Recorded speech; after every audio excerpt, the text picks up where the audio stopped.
What's up mga ka-adventure? Good morning and welcome back to my vlog.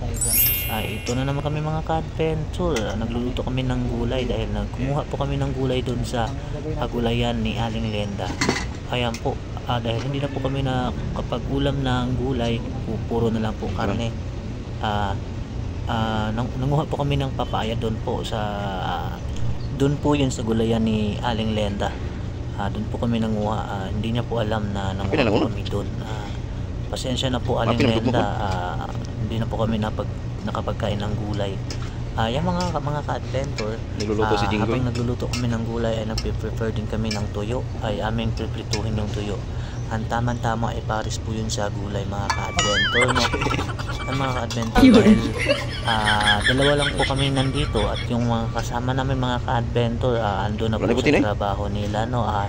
Kasi po nandito kami dahil po ako ay gumagawa lang po ako ng DTR po, attendance po. Yan, medyo hindi naman po masyadong mabigat yung trabaho kasi papel at ballpen lang po yung hinahawakan ko po. Ayan mga ka-adventure, habang nagluluto, ayan, nagpe-prefer ng tuyo.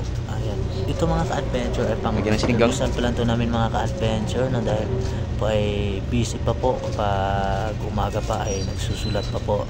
Mga ka-adventure, maya po magluto na po yan at mag-aalmusal na po tayo. Mga ka-adventure, thank you pala sa panood nyo po sa aking video, and thank you so much po talaga sa inyong support mga ka-adventure. Huwag nyo po kalimutang mag-like and shares and mag-follow sa aming page po para lagi po kayong updated sa aming susunod na video po. Thank you so much.